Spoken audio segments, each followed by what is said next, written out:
Welcome back. I'm Linda. And I'm Wheezy, and we are Cruising through retirement. So, what port are we in today, Linda? We are in St Kitt Oh, cool. in the Virgin Islands. And do we have an excursion planned today? We do have an Yes, excursion. Let's go on the excursion. Let's go.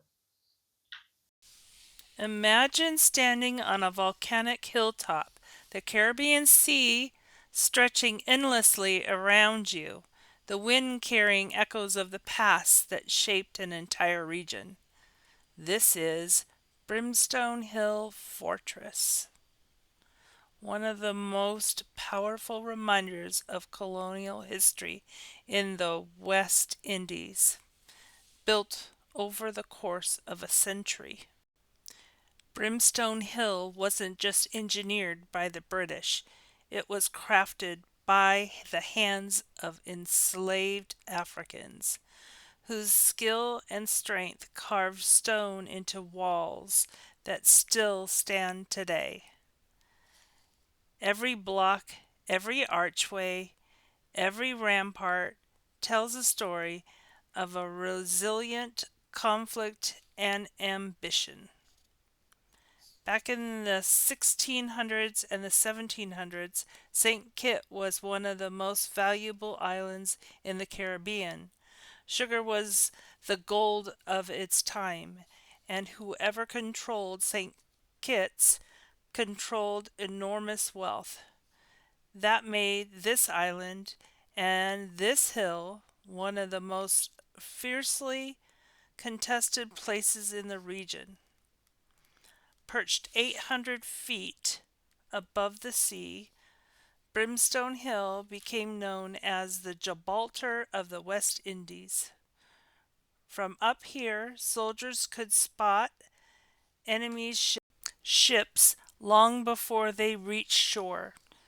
Its designed layer of terraces, cannons, and made it one of the most advanced fortresses of its era. One of the most dramatic moments in its history came in 1782, when the French forces launched a massive siege.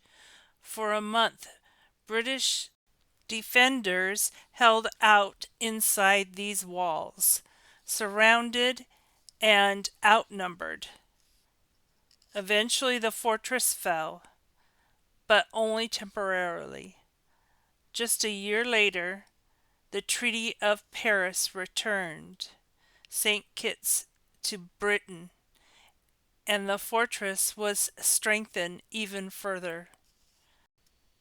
But as time passed and military technology evolved, Brimstone Hill's strategic importance faded.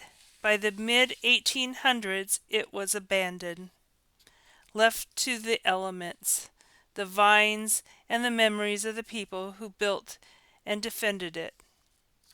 Today, Brimstone Hill Fortress is a World Heritage Site, preserved not just as a military landmark, but as a testament to the people, enslaved Africans, British engineers, and a generation of islanders whose lives shaped its story. Walking through its tunnels and climbing its steps, you can feel the weight of the history and the pride of the nation that continues to honor it. We are heading into one of the quarters that the soldiers would have shared at that time.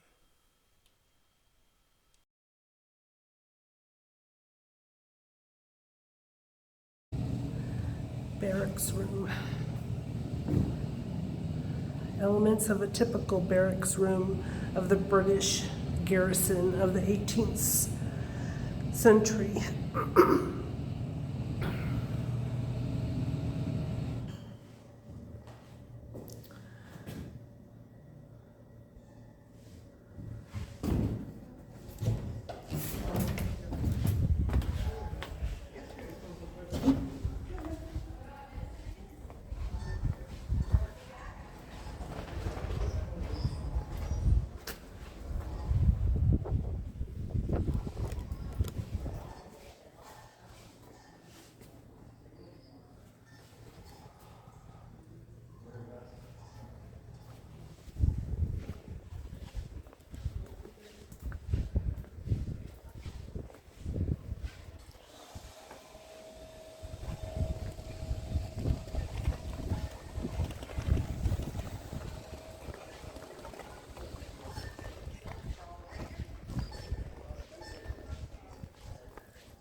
stairs.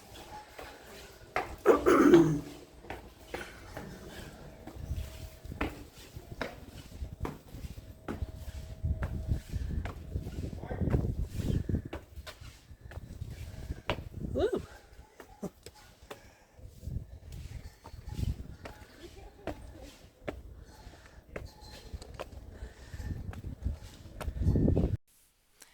This was just spectacular.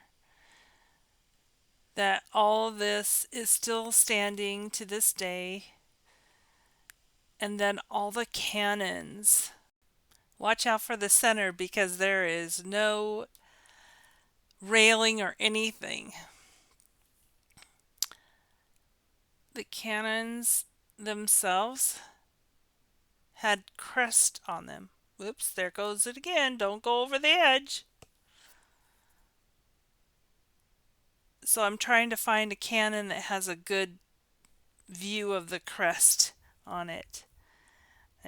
I could see a crown, but I couldn't make out the letters that were written underneath it.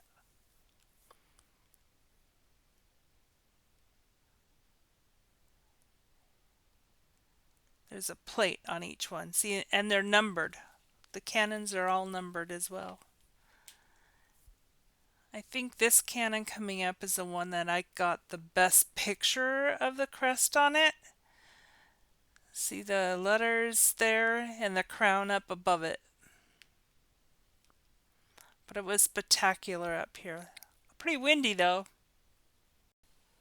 I don't know if I mentioned it before, but the fortress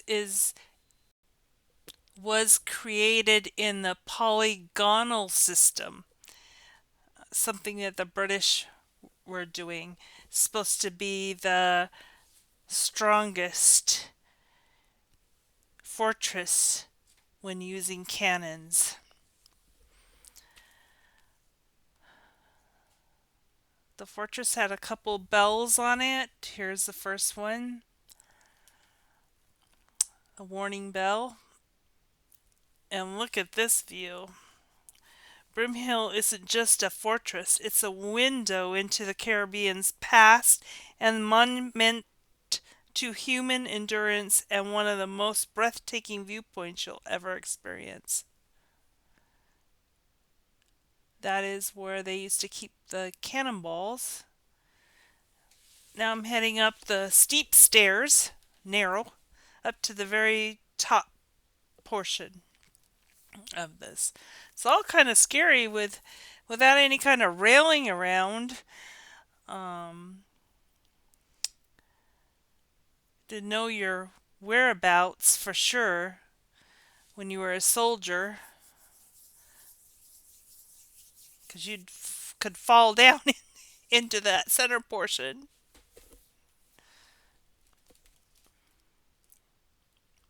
I don't know what they did at night though. It would be awful dark. Maybe they wouldn't be going up to the cannons area at nighttime. Not sure. It was just super windy up there. I was trying to get out of the wind a little bit. And again, that's the center part.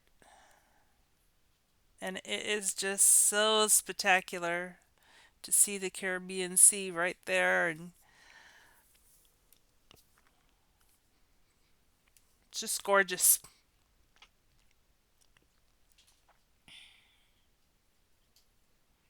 So I decided to try to get all the pictures I could from up there at the very tip top. And decided to take some selfies. Hi, friends!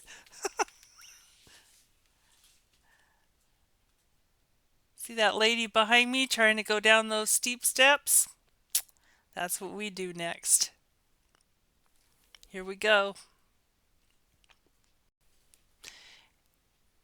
As you can see, walking down those steps, It's very narrow. I wear a size 7 and my whole foot didn't fit on it. If you're wondering where my dear friend Wheezy is this whole time, she is at a museum on the lower level. She did not want to climb all the way to the top of the fortress. So she is watching and discovering new things about this fortress. I'm heading back down at this point, and we are getting in the van and we are heading back down. So I wanted to take this gorgeous pictures. Um, this little archway right here is very narrow, and we're trying to go through it in this van. It's a tight fit, as you can see. It's right there, but they get through it. It was just a gorgeous fortress to go and be a part of. Please subscribe. Doesn't cost you anything, but it means the world to us. Share, comment, ring the bell so you'll get notifications. Bye for now. See you next time.